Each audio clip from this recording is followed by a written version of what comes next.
Brought to you by Y Gyan Jyoti यसको coupon चमत्कारी छ। वाई ज्ञान ज्योति पुस्तकालय, शिक्षित नेपाली, समृद्ध Nepal. Life is so sleek in my kitchen. अब लाइफ करा enjoy. Authorized distributor for Nepal, Kitchen Concepts Private Limited. Breeze Cement, solid technology ले बन्छ solid cement.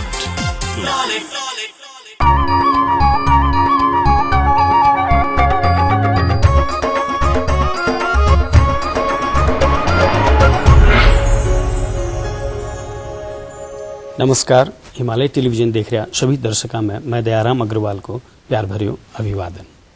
आज फिर एक नयो एपिसोड लेकर के आप लोगों के सामने उपस्थित हूँ आपनो नेपाल आपनो गौरव कार्यक्रम को। आज आओ कार्यक्रम में आगे बढ़ा आपकी पंक्तियां से। श्री बालाजी डायमंड, आपकी पंक्तियां। कीमत पानी की नहीं प्यास की होती है, कीमत मौत की नहीं सांस की होती है। प्यार तो बहुत करते हैं दुनिया में, कीमत प्यार की नहीं विश्वास की होती है। आप लोग भी पंक्तियां लिख कर भेज सको हो। आपनो nepal@himalaytv.com पर ईमेल करो। आपको नाम, ठिकानों और एक पासपोर्ट साइज की फोटो जरूर भेजिएगा। मैं लोग प्रयास करांगा हर एपिसोड में कुछ न कुछ पंक्तियां दिखाई जावे। आज आपने कने एक अया का अतिथि है जो डॉक्टर है और इना को नाम ही अपना आप में एक परिचय है। डॉक्टर नरेश त्रेहान, यो नाम आप लोग सुनता ही आया हो। हृदय रोग यानी कि हार्ट डिजीज में यो नाम एक क्रांतिकारी नाम के रूप में जाने जावा है। और अभी ये डॉक्टर साहब मेदांता हॉस्पिटल का चेयरमैन है दिल्ली में। यही एस्कॉर्ट्स हॉस्पिटल में जो आप नेपाल से बहुत लोग जाता रहे हैं, वो भी इना को खुद को बनाए जो हॉस्पिटल है। आओ कार्यक्रम में इना को स्वागत करा और आज हार्ट डिजीज के बारे में इना से बहुत सी बातें जानने की कोशिश करांगा।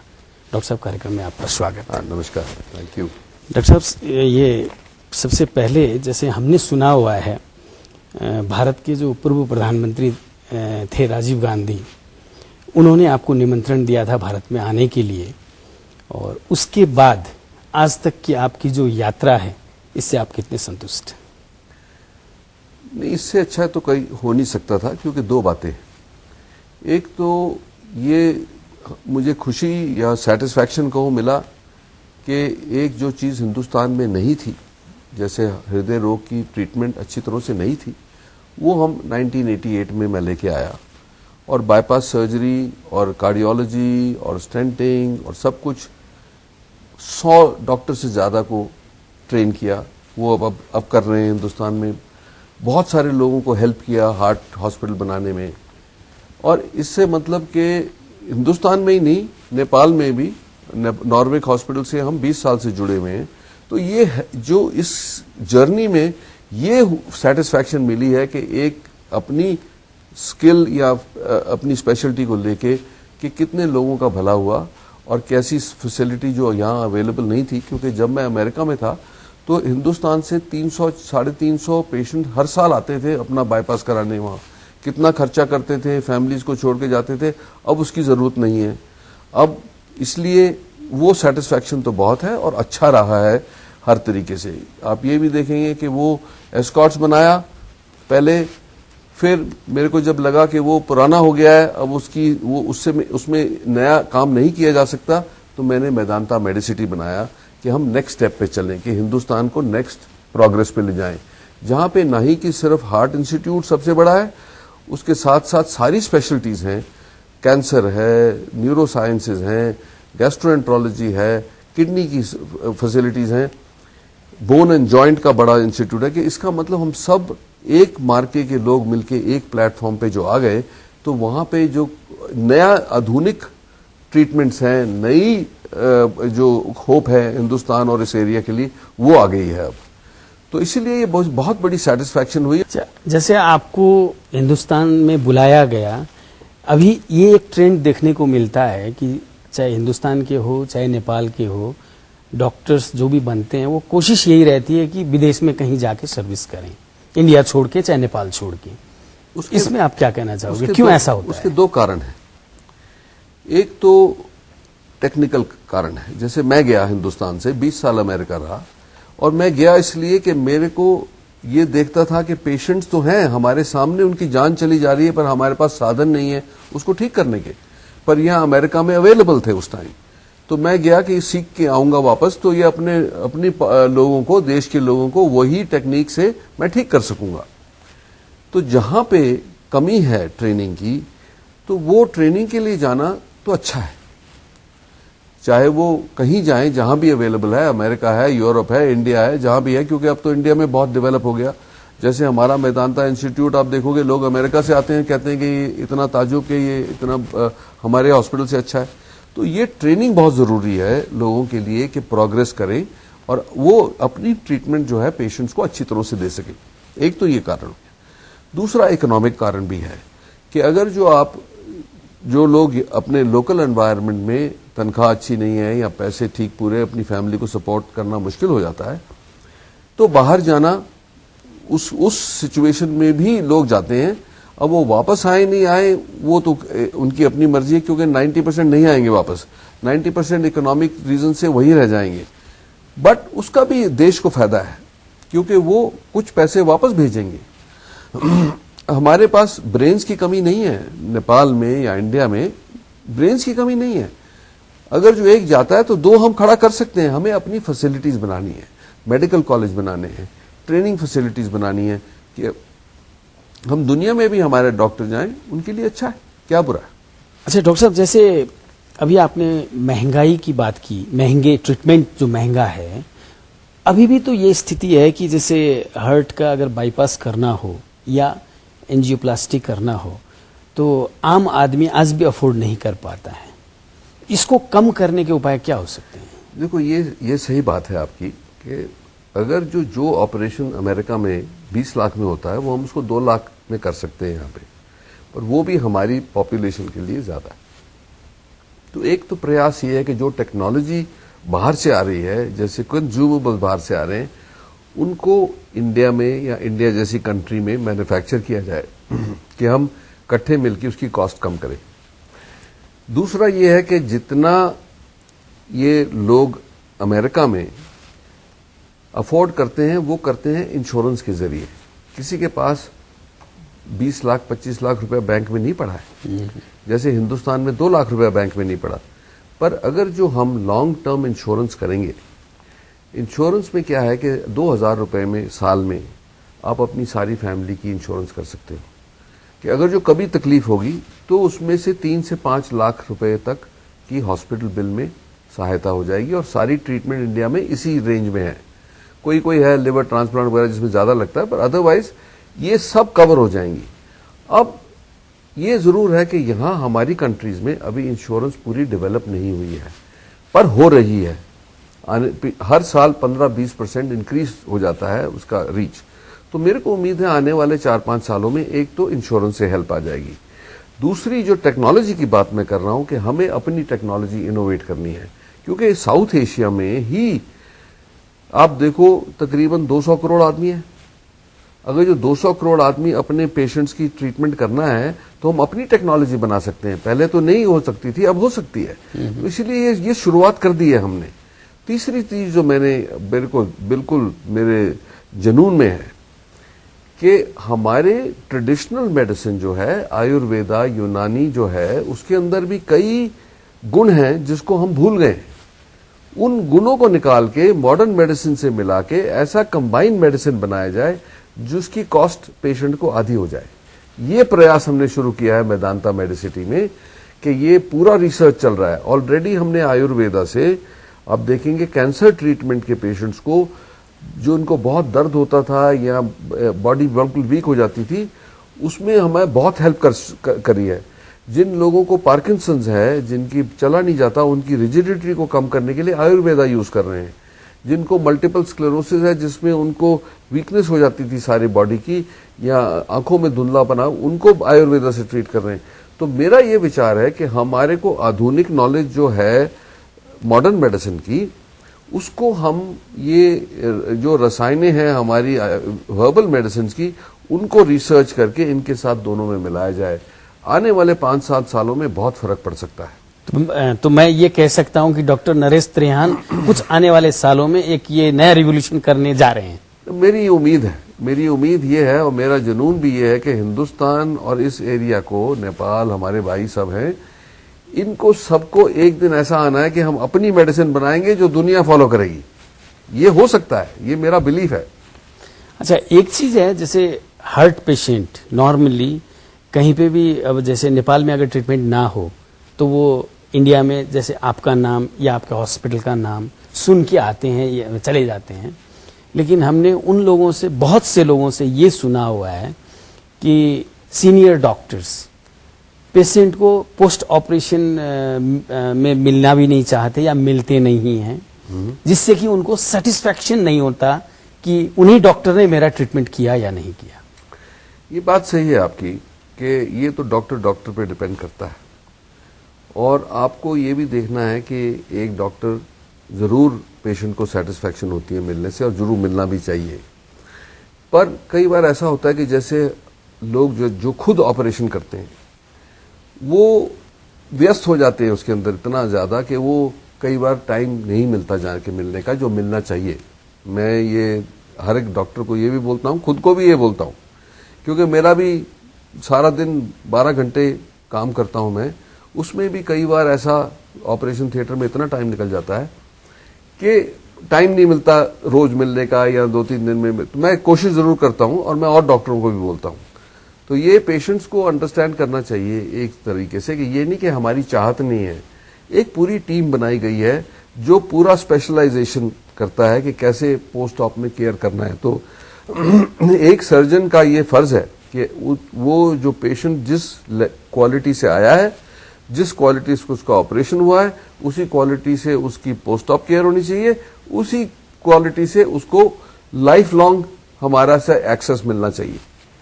तो जैसे मैं खुद पेशेंट्स देखता हूं, इन बिटवीन ऑपरेशंस खुद देखता हूं, जो 20-20, 30-30 साल के मेरे किए हुए हैं, मेरे अपने अमेरिका के किए हुए पेशेंट्स अभी तक मिलने आते हैं। अच्छा डॉक्टर साहब, दूसरी चीज है, जैसे कि हार्ट का जो ऑपरेशन जो होता है, हमने ये सुना हुआ कि एक्चुअल ऑपरेशन में इतना ज्यादा टाइम नहीं लगता है, लेकिन जो ऑपरेशन थिएटर के अंदर जो पेशेंट रहता है, जितने लॉन्ग टाइम के लिए वो रहता है, उस समय में जो या पेशेंट के ऊपर भी एक स्ट्रेस बना रहता है और उसके रिलेटिव्स में भी। ये बात कितनी सच है? ये सच है कि एक ऑपरेशन की प्रेपरेशन में भी 1-1.5 घंटा लग जाता है। जो काम, जैसे मैं हार्ट सर्जरी करता हूं तो मेरा काम जो है वो आधे घंटे का है, कई बार 40 मिनट का, 1 घंटे का, बट ऑपरेशन को 4 घंटे लग जाते हैं।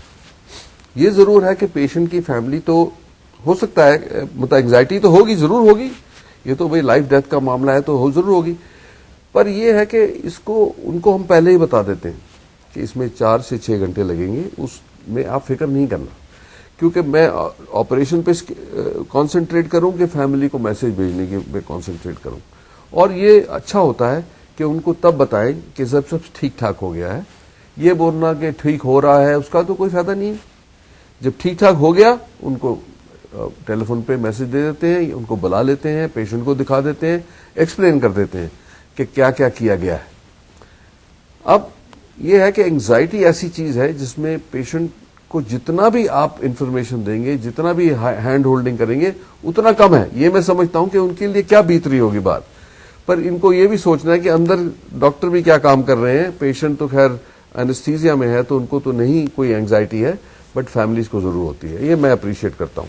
अच्छा डॉक्टर साहब, एक छोटा सा ब्रेक लेते हैं, ब्रेक के बाद बातचीत को फिर आगे बढ़ाएंगे। दर्शक वृंद, एक छोटो सो ब्रेक ले रहे हैं, लेकिन ब्रेक में जाने से पहले यह हफ्ता को दर्शक प्रश्न एक बार। यो हप्ताको दर्शक प्रश्न यी मध्ये काठमाडौँमा जारी कुन फुटबल प्रतियोगिता हो? Option A president cup, option B साग, option C AFC challenge cup र अप्सन डी साफ च्याम्पियनशिप। दिएका अप्सनहरू मध्ये एएन टाइप गरी स्पेस दिनुहोस् र एबीसीडी मध्ये कुनै एक टाइप गरी 4004 मा एसएमएस गर्नुहोस् र विजेता भई पाउनुहोस् आकर्षक उपहार। प्रत्येक हप्ता 5 जनालाई वाईवाई को गिफ्ट ह्याम्पर, प्रत्येक हप्ता 5 जनालाई ब्रिटानियाको तर्फबाट गिफ्ट ह्याम्पर। ब्लूबर्ड मल त्रिपुरामा रहेको तर्बन तड्का रेस्टुरेन्टका तर्फबाट सेट मेनु थाली प्रत्येक हप्ता 2 जनालाई। Dreams the Furnishing Centre, AD Complex New Plaza, Putali सडकको तर्फबाट रु 2500 को गिफ्ट भाउचर प्रत्येक हप्ता 1 जनालाई। Colours mobile x factor star प्रत्येक 2 हप्तामा 1 जनालाई। प्रत्येक महिना सीजी को मल्टिमिडिया स्पिकर सेट 1 जनालाई। विजेताको नाम आउँदो शनिबार बिहान 10:15 बजे आफ्नो नेपाल आफ्नो गौरवमा घोषणा गरिनेछ। Brought to you by WaiWai ज्ञान ज्योति, यसको कुपन चमत्कारी छ। वाईवाई ज्ञान ज्योति पुस्तकालय, शिक्षित नेपाली, समृद्ध Nepal. Life is so sleek in my kitchen. अब लाइफ कर enjoy. Authorized distributor for Nepal, Kitchen Concepts Private Limited. Bridge cement, solid टेक्नोलोजीले बन्छ सॉलिड सिमेन्ट।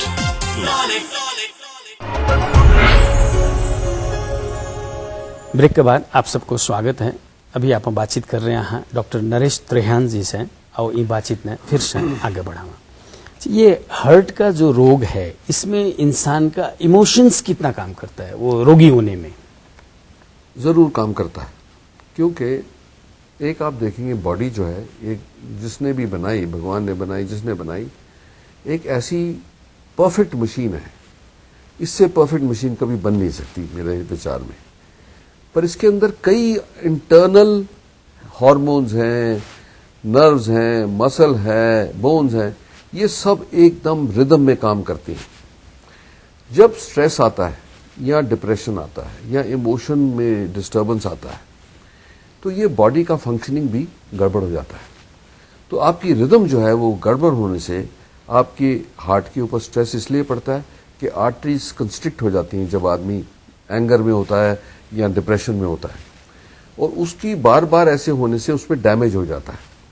तो आपका डाइजेशन भी ठीक नहीं होता, आपका ब्लड प्रेशर बढ़ जाता है, ये सब खाने की रिदम खराब हो जाती है तो वो ब्लड शुगर बढ़ जाता है। ये सब चीजें जो हैं हार्ट की जो नलियां हैं उसको डैमेज कर देती हैं। वो डैमेज करने से ये चर्बी जो ज्यादा खाई जाए वो उस पर जमा हो जाती है। इसीलिए ये बहुत जरूरी है कि बॉडी की रिदम को ठीक रखना बहुत जरूरी है। और इसमें आप देखेंगे कि क्या क्या चीजें हैं जो कर सकता है आदमी। तो जो रिदम ठीक रखना है उसके लिए बेसिक एक नॉर्मल इंसान को क्या करना चाहिए? एक अप्रिशिएट, जैसे मैंने बोला कि ये बॉडी का रिदम में क्या क्या चीजें हैं। एक तो हम डाइट खाते हैं। एक बॉडी बनी थी कि इसको इतनी क्वांटिटी में फैट को पचाना है, इतनी में कार्बोहाइड्रेट को पचाना है, इतनी में प्रोटीन को पचाना है। ये हमें फिजियोलॉजिकली सब पता है। अब एक आदमी और कितना खाना है अपनी बॉडी वेट को ठीक रखने के लिए। अगर जो हम उसको वायलेट करते हैं, तली हुई चीजें बहुत ज्यादा खाते हैं, दूध के प्रोडक्ट्स ज्यादा यूज करते हैं जिनमें कोलेस्ट्रॉल हाई है, और शुगर को ज्यादा यूज करते हैं, तो ये 3 चीजों से बॉडी को हानि पहुंचती है। कोलेस्ट्रॉल वगैरह से तो हार्ट की नलियों में चर्बी जमा हो जाती है और शुगर की वजह से डायबिटीज शुरू हो जाती है। पर हमारी कल्चर भी ऐसी है कि हर चीज को हम खाने से सेलिब्रेट करते हैं। कोई अतिथि आएगा उसको कहेंगे जरूर खाओ, जरूर खाओ। पर हम ये रियलाइज नहीं करते कि हम अपने जो प्यार से किसी को खिला रहे हैं हम उसको एक्चुअली नुकसान कर रहे हैं, अपने बच्चों का नुकसान कर रहे हैं। तो खाने को प्रोपोर्शन में लेना है। तली हुई चीजें सबसे कम, डेयरी प्रोडक्ट्स मीडियम, फ्रूट्स एंड वेजिटेबल्स सबसे ज्यादा, और कार्बोहाइड्रेट मीन जैसे आटा है या ये है। सो इन चीजों में आपको मिक्स्ड ग्रेन चलाना है। मिक्स्ड ग्रेन, ये जो मैदा है ये हानिकारक है, व्हाइट शुगर हानिकारक है। तो आप जो लेंगे वो मिक्स्ड ग्रेन लेंगे रोटी तो वो हेल्थी है। तो इसीलिए ये प्रोपोर्शन अगर जो आप रखेंगे, फिर उस प्रोपोर्शन को लेके आपको अपनी एक्टिविटी संभालनी है। अगर जो आप सारा दिन बैठे रहेंगे, एक्सरसाइज नहीं करेंगे, आज के दिन में सब ऑटोमेट हो गया, गाड़ी में जाएंगे, स्कूटर में जाएंगे, वो साइकिल तो कोई चला नहीं रहा, ना हल चला रहा है ना पैदल चल रहा है कोई। तो उसके लिए उसको मेकअप करने के लिए 45 मिनट ब्रिस्क वॉक रोज करनी चाहिए, एटलीस्ट 5 टाइम हफ्ते में। तो उससे क्या होगा कि बॉडी की सर्कुलेशन ठीक होगी, जो एक्सेस कैलोरीज है वो बर्न होंगी और आपकी बॉडी फिट। अगर जो हम जैसे कहते हैं जिसका पेट 36 इंचेस से ज्यादा है आदमी का, उसका हार्ट अटैक का रिस्क डबल हो जाएगा। तो ये ओबेसिटी को हटाना है। तीसरी चीज है ये है कि जैसे आपने बोला स्ट्रेस का, स्ट्रेस को हमें हर जगह स्ट्रेस है। किसी को अपनी फैमिली का फिक्र है, किसी को फाइनेंशियल कंडीशन का फिक्र है, बच्चों को पढ़ना है, फैमिली को खास करके आदमियों के ऊपर काफी स्ट्रेस है, लेडीज के ऊपर घर का स्ट्रेस है। तो इसीलिए इस स्ट्रेस को तोड़ने के लिए योगा, प्राणायाम, विपासना, ये 3 टेक्निक्स हैं जो सीख सकता है। सिर्फ 10-15 मिनट करनी है दिन में। आप 10-15 मिनट करोगे तो आपका बॉडी बिल्कुल बैलेंस में आ जाएगा। अच्छा डॉक्टर साहब, जैसे डायबिटीज जो है ये जेनेटिक कहा जाता है, तो क्या हार्ट डिजीज भी जेनेटिक है? ये सही बात है, दोनों हैं। जैसे हम अगर जो एक पिता या माता को हार्ट की प्रॉब्लम है तो उनके बच्चों को डबल चांस होगा हार्ट डिजीज होने का। इसका मतलब क्या है कि मैं चाहता हूं पब्लिक को समझ में आ जाए कि मेरी फैमिली में हार्ट डिजीज है तो मैं अपना चेकअप जल्दी करा लूं और जो रिस्क फैक्टर्स हैं उनको कंट्रोल में ले आऊं कि मुझे हार्ट डिजीज ना हो। सिमिलरली डायबिटीज है, अगर जो आपके एक पेरेंट को डायबिटीज है तो आपको 25% चांस है कि डायबिटीज होगी, दोनों को है तो 50% चांस है। अगर जो ये पता ही है हमारे को सामने में तो अपना ध्यान शुरू से कर लें और शुगर का अमल कम कर दें, एक्सरसाइज ज्यादा कर दें, तो 50% से ज्यादा चांस है डायबिटीज होगी नहीं। तो ये नॉलेज तो मैं चाहता हूं कि हर एक के पास होनी चाहिए और हर फैमिली में ये नॉलेज होनी चाहिए कि बच्चों को कैसे संभालना है। अच्छा, दूसरी चीज डॉक्टर साहब, जैसे चाहे हार्ट डिजीज हो या कोई भी डिजीज हो, डॉक्टर उसके बारे में पूरी बात जानता है लेकिन पेशेंट नहीं जानता। तो आजकल एक चीज देखा गया है कि लोग बेवकूफ बनाते हैं पेशेंट्स को। बेवकूफ कहने का मतलब अननेसेसरी टेस्ट लिख देना या अननेसेसरी सजेशंस कर देना कि ये करो वो करो। इसको कैसे कंट्रोल किया जा सकता है? डॉक्टर को अगर जो क्वेश्चन पूछोगे कि मेरे क्या क्या ऑप्शंस हैं, कि जरूरी है एंजियोग्राफी कराना, जरूरी है तो क्यों है, कि मेरे में क्या क्या चीजें हैं, मेरा स्ट्रेस टेस्ट पॉजिटिव है, मेरी फैमिली हिस्ट्री पॉजिटिव है, मेरा कोलेस्ट्रॉल हाई है, तो आपको अंदाजा हो जाएगा कि हाँ मेरा रिस्क ज्यादा है तो मैं एंजियोग्राफी करा के देख लूं। अगर जो आपको कुछ भी नहीं है उसमें तो फिर आप ये क्वेश्चन पूछो डॉक्टर साहब कि कोई ऐसा टेस्ट बताओ बिना एंजियोग्राफी के जिससे ये पता लग जाए कि रिस्क है कि नहीं है। तो ये अपने आप को जरा थोड़ा सा डॉक्टर के ऊपर टेस्ट करना है। तो दूसरा, अगर जो उसके बाद एंजियोग्राफी के बाद बात पता लगता है कि ब्लॉकेजेस हैं, अब ब्लॉकेजेस अगर जो क्रिटिकल हैं 80-90% आ गए तब तो उसको इलाज करना पड़ेगा। अगर जो 50-60% है तो नहीं करना पड़ेगा, दवाइयों से चल सकता है। अगर जो वो क्रिटिकल है तो 1-2 हैं, छोटे हैं तो स्टेंट से हो जाएंगे। अगर जो मल्टीपल ब्लॉकेजेस हैं, लंबे ब्लॉकेजेस हैं तो उनका बाईपास बेटर है। और अगर जो 4 चीजें पूछनी है, स्टेंट और बाईपास के बीच में कंफ्यूजन होता है कि सबसे पहले सेफ्टी, दूसरा किस चीज से सारा ब्लड सप्लाई मिलेगा, क्योंकि अगर जो गाड़ी के 4 टायर खराब हैं 2 बदल दो, 2 से नुकसान हो जाए तो वो फायदा नहीं है। अगर जो कोई कहता है कि 3 आर्टरीज में बहुत ब्लॉकेज है पर मैं एक में स्टेंट लगाऊंगा, तो फिर सोचना है कि भाई अगर दूसरे 2 का क्या होगा, वहां भी तो ब्लॉकेज है, वहां से हार्ट अटैक हो गया। तीसरी चीज के लॉन्ग टर्म रिजल्ट क्या होगा। जैसे डायबिटिक्स में हमें पता है स्टेंट ज्यादा देर चलते नहीं है, तो उनको ध्यान से रखना है कि भाई स्टेंट लगवाना चाहिए नहीं लगवाना चाहिए। 2 स्टेंट से ज्यादा लगेंगे तो 30% 40% चांस है वैसे ही बंद हो जाएंगे। और चौथा ये है कॉस्ट। कॉस्ट पहले ही पता कर लेनी चाहिए, बाद में नहीं, कि भाई एस्टिमेट क्या है, क्योंकि अगर जो 3-4 स्टेंट लगेंगे तो 6-8 लाख रुपया लग गया और फिर बंद हो गया तो लोगों को कईयों को तकलीफ होती है। तो ये डिस्कशन जरूर करनी चाहिए डॉक्टर के साथ। जब शक हो तो सेकंड ओपिनियन लेनी चाहिए। और सबसे पहला काम है कि उस डॉक्टर के पास जाओ, उस हॉस्पिटल में जाओ जिसकी रेपुटेशन एटलीस्ट तो है कि भाई यहां ठीक एडवाइस मिलती है। लेकिन बहुत सी सिचुएशन ऐसी भी होती है जैसे पेशेंट ऑपरेशन टेबल पे है और डॉक्टर बाहर आके रिलेटिव को बोलते हैं कि ये प्रॉब्लम है, ये करना पड़ेगा। उस समय उस पेशेंट के रिलेटिव के पास there is no option left. देखो, अगर जो डॉक्टर सच बोल रहा है तब तो करना चाहिए। कोई डॉक्टर अगर जो अपनी लालच में आके गलत बात बताता है तो फिर वो दुख होएगा। और इसीलिए मैं कह रहा हूं कि जितना नॉलेज हम अपने पर लेंगे, और यही मैं चाहता हूं कि जैसे आप लाखों लोगों तक ये पैगाम पहुंचा सकते हैं कि अपने आप को एजुकेट करें। कोई क्वेश्चन हो तो डॉक्टर से पूछें, दूसरे डॉक्टर से पूछ लें। तो आप लोग, आजकल के बच्चे भी बहुत होशियार हो गए हैं, उनकी भी हेल्प लो, वो भी जांच जाते हैं कि कौन सच बोल रहा है, कौन सच नहीं बोल रहा। तो इसलिए ये देखने से परख लिया जाता है। थोड़ा सा कॉशियस होकर चलना है आज के दिन में। डॉक्टर साहब, एक छोटा सा ब्रेक फिर से लेते हैं, ब्रेक के बाद बातचीत को आगे बढ़ाएंगे। दर्शक एक छोटा सा ब्रेक फिर से ले रहे हैं, लेकिन ब्रेक में जाने से पहले बधाइयाँ और भूली बिसरी याद को सेगमेंट। बधाइयाँ। बार बार दिल ये गाए तू जिए हजारों साल, ये मेरी है आरज़ू। Happy birthday to you, happy birthday. आप लोग भी इस सेगमेंट के जरिए आपका रिश्तेदारान जन्मदिन, सालगिरह या और कोई अवसर की शुभकामना दे सको हो।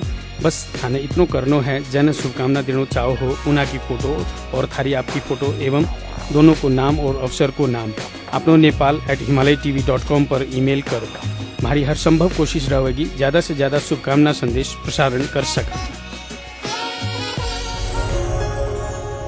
गुली बिश्री यादें। संस्कार अच्छी मतलब एक ठोक बह को नहीं बोल सका, लेकिन एक ठोक अगर जो पर्सनली मैंने बोलना पड़ा तो हम लोग बड़ा लोग ने जो आदर करा, हम लोग झुककर धोख खावा, मैंने सबसे अच्छी संस्कार लगा। हमारी जनरेशन में लड़का लड़की उन्होंने मारवाड़ी नहीं आने को सबसे मेन कारण तो है उनका पेरेंट्स। अब अगर मेरा पेरेंट्स मैंने सपोर्ट नहीं करता, मेरे फैमिली में अगर पापा मैंने शुरू से नहीं बोलता कि मतलब मारवाड़ी में बात करना, शुरू से मैंने मारवाड़ी नहीं सिखाया, जब मैं छोटा तब से अगर मैंने मारवाड़ी नहीं सिखाता तो मैंने को लगा मैं उरे बैठो तो अपना मारवाड़ी में बात कर रहा होता। मेरा बहुत सारे दोस्त है जिन्होंने मारवाड़ी बिल्कुल भी को नहीं आवे। अब मैं भी कमाना खाना लग गया हूँ, ऐसा नहीं कि सिर्फ थारे खा रहा हूँ, मैं अपनी कमा खुद खा सका। मेरे अंदर यह आ चुकी है कि मतलब तो मेरा मन थोड़ी respect. Brought to you by Y Gyan Jyoti, यसको कुपन चमत्कारी छ। वाई ज्ञान ज्योति पुस्तकालय, शिक्षित नेपाली, समृद्ध Nepal. Life is so sleek in my kitchen. अब लाइफ करा enjoy. Authorized distributor for Nepal, Kitchen Concepts Private Limited. Bridge cement, solid टेक्नोलोजीले बन्छ सॉलिड सिमेन्ट।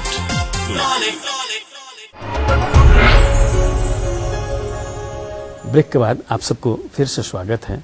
अभी आप बातचीत कर रहे हैं डॉक्टर नरेश त्रेहान जी से और इन बातचीत में फिर से आगे बढ़ावा। डॉक्टर साहब, जैसे डेवलप्ड कंट्रीज में जो हार्ट डिजीज का रेट है उससे ज़्यादा डेवलपिंग कंट्रीज में ज़्यादा देखा गया है, इसका एक्चुअल रीज़न क्या है? एक तो हमारे में शुरू से भी कुछ जेनेटिक टेंडेंसी है कि हमारे जीन्स कुछ ऐसे थे कि जहां खाना पूरा मिलता नहीं था, पर लास्ट 30 सालों में खाने की तादाद मिलनी शुरू हो गई, लोगों में प्रॉस्पेरिटी आने लगी, रिच से रिच खाना शुरू कर दिया। तो अब आप देखोगे एक शादी होती है तो एक तरफ से चलोगे तो हर सब्जी जो है या कोई भी मीट है वो तैर रहा होता है ऑयल में, और उसके एंड में जलेबी, रबड़ी, गुलाब जामुन और कुल्फी, चारों चीजें होती हैं।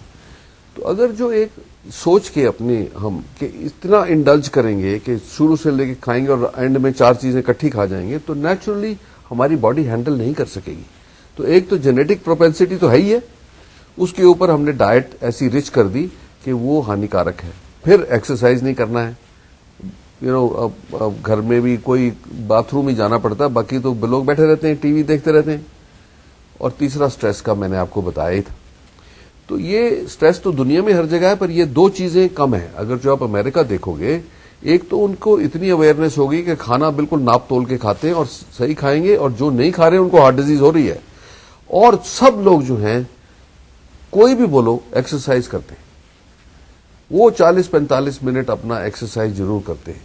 तो ये, और वेट का ध्यान, अब ये कई पब्लिक है जो नहीं करती, वो तो तकलीफ में है, बट अगर जो आप जनरली देखोगे तो ये हार्ट डिजीज कम है। दूसरा, एक चेकअप जल्दी हो जाता है। अगर जो किसी को पता लग जाए कि मैं उस तरफ जा रहा हूं हार्ट डिजीज की तरफ, तो मैं अपना ध्यान ज्यादा रखूंगा। अगर जो आपको पता ही नहीं तो आप कहोगे यार मैं कितना ध्यान रखूं, मुझे सारी दुनिया तो समोसा खाना बंद नहीं कर सकती ना। तो इसीलिए हमें ये जरूर बताना है किसी को कि आपका ये रिस्क है, आपका ये रिस्क है। तो बच्चों का मैं चाहता हूं कि 30 साल की उम्र में हर एक का एक बार चेकअप हो जाए तो हम उनको गाइड कर सकते हैं। दूसरा, जिनके फैमिली में हार्ट डिजीज है, जिनके फैमिली में डायबिटीज है, उनका चेकअप 25 साल पे हो जाना चाहिए। ये 2 चीजें करोगे तो हो सकता है हम इसको रिवर्स कर सकें। अच्छा डॉक्टर साहब, दूसरी चीज, जैसे हार्ट का ऑपरेशन हो जाने के बाद लोगों में एक डर पाया जाता है कि अब आगे की मेरी लाइफ जो है मैं नॉर्मल जी पाऊंगा या नहीं। ये बिल्कुल सच नहीं है कि उनकी हाइट वो कुछ नहीं कर सकते या पूरा नहीं कर सकते। आप देखोगे लोग पहाड़ चढ़ते हैं, बाईपास के बाद प्लेन चलाते हैं, हर एक काम करते हैं, सीईओज हैं, चेयरमैन हैं कंपनीज के, वो लिमिटेशन नहीं है।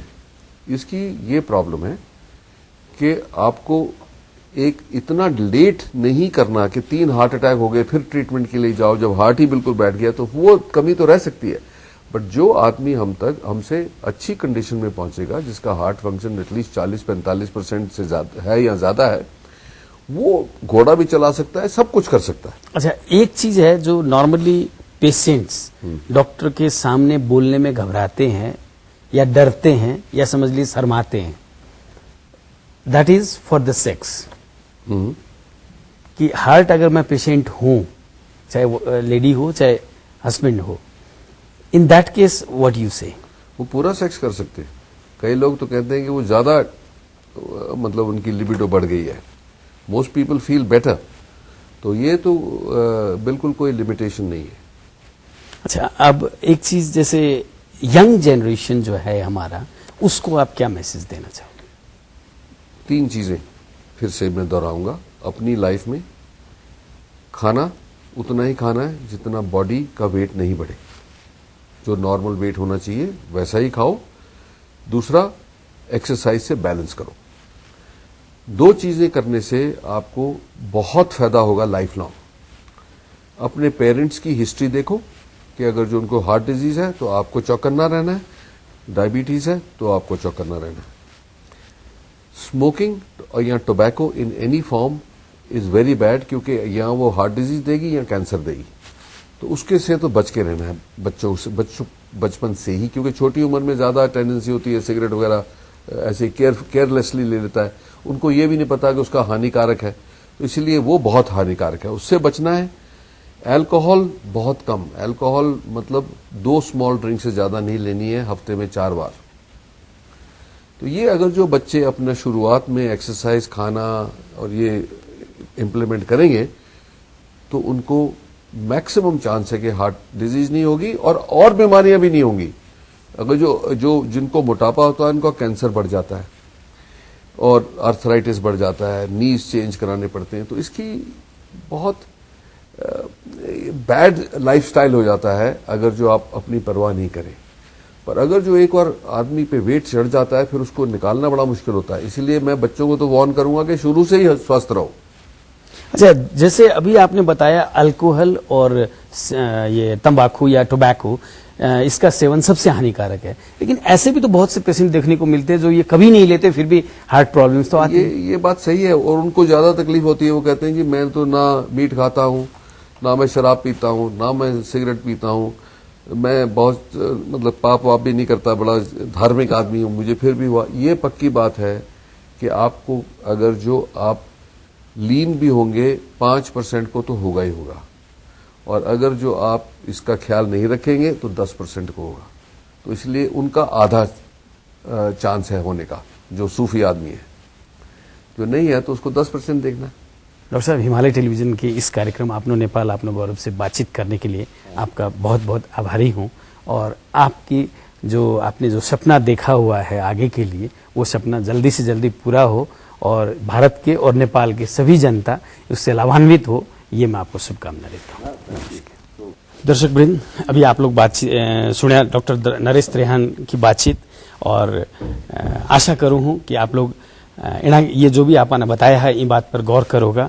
इतनों कहते हुए अब जाते जाते पिछले हफ्ते पूछे गए दर्शक प्रश्न को जवाब, उनका विजेता को नाम और यी हफ्ता को दर्शक प्रश्न फिर से एक बार। गत हप्ता सोधिएको प्रश्न, यी मध्ये कुन नामले भगवान कृष्णलाई सम्बोधन गरिँदैन? Option A Balgopal, option B Kanhaiya, option C माखन चोर र अप्सन डी सुदामा। यसको सही उत्तर हो अप्सन डी सुदामा। दर्शक प्रश्नको भाग्यशाली विजेता भई वाईवाई को गिफ्ट ह्याम्पर पाउन सफल 5 SMS कर्ता हुनुहुन्छ 9841 28 98 32 98 31 09 687 98 41 57 33 70 98 1 38 23 648 98 41 54 87 88। ब्रिटानियाको गिफ्ट ह्याम्पर पाउन सफल 5 SMS कर्ता हुनुहुन्छ 98 493 62 542 98 41 50 75 04 98 41 25 86 40 98 085 28 630 98 5 26 77 389। टर्बन तड्का रेस्टुरेन्टको कुपन पाउन सफल हुनुभएको छ 98 5 20 33 990 98 5 11 10 701। ड्रिम्स गिफ्ट भाउचर पाउन सफल हुनुभएको छ। 9803302895। बधाई छ। विजेताले आफ्नो परिचय खुल्ने प्रमाण सहित 1 हप्ताभित्र हिमालय टेलिभिजनको कार्यालय मध्य बानेश्वर काठमाडौँमा सम्पर्क राख्नुहोला। मोबाइल नम्बर 9849 23804 मा पनि सम्पर्क गर्न सक्नुहुनेछ। हप्ताको दर्शक प्रश्न। यी मध्ये काठमाडौँमा जारी कुन फुटबल प्रतियोगिता हो? Option A president cup, option B साग, option C AFC challenge cup र अप्सन डी साफ च्याम्पियनशिप। दिएका अप्सनहरू मध्ये एएन टाइप गरी स्पेस दिनुहोस् र एबीसी मध्ये कुनै एक टाइप गरी 4004 मा एसएमएस गर्नुहोस् र विजेता भई पाउनुहोस् आकर्षक उपहार। प्रत्येक हप्ता 5 जनालाई वाइवाई को गिफ्ट ह्याम्पर, प्रत्येक हप्ता 5 जनालाई ब्रिटानियाको तर्फबाट गिफ्ट ह्याम्पर। ब्लूबर्ड मल त्रिपुरामा रहेको तर्बन तड्का रेस्टुरेन्टका तर्फबाट सेट मेनु थाली प्रत्येक हप्ता 2 जनालाई। Dreams the Furnishing Centre AD Complex New Plaza Putali सडकको तर्फबाट रु 2500 को गिफ्ट भाउचर प्रत्येक हप्ता 1 जनालाई। Colours mobile x factor star प्रत्येक 2 हप्तामा 1 जनालाई। प्रत्येक महिना सीजी को मल्टिमिडिया स्पिकर सेट 1 जनालाई। विजेताको नाम आउँदो शनिबार बिहान 10:15 बजे आफ्नो नेपाल आफ्नो गौरवमा घोषणा गरिनेछ। आज के लिए ये कार्यक्रम इतना ही। अगले शनिवार फिर नई सामग्रियां के साथ उपस्थित रहूंगा। तब तक के लिए मन भी इजाजत दो। और ये कार्यक्रम के बारे में आपकी कोई भी सलाह सुझाव प्रतिक्रिया हो तो मेरे से टेलीफोन संपर्क कर सको हो 98 498 23 804 में, या ईमेल संपर्क कर सको हो आपनो nepal@himalaytv.com पर। और अब आप फेसबुक संजाल में भी हाँ तो आपनो नेपाल पेज में जाकर के सारी जानकारी ले सको हो। और पुराना अगर कोई भी एपिसोड देखना हो तो यूट्यूब में लॉग ऑन कर सको हो। और अब आप ट्विटर में भी हाँ आप लोग ट्विटर में भी फॉलो कर सको हो। नमस्कार।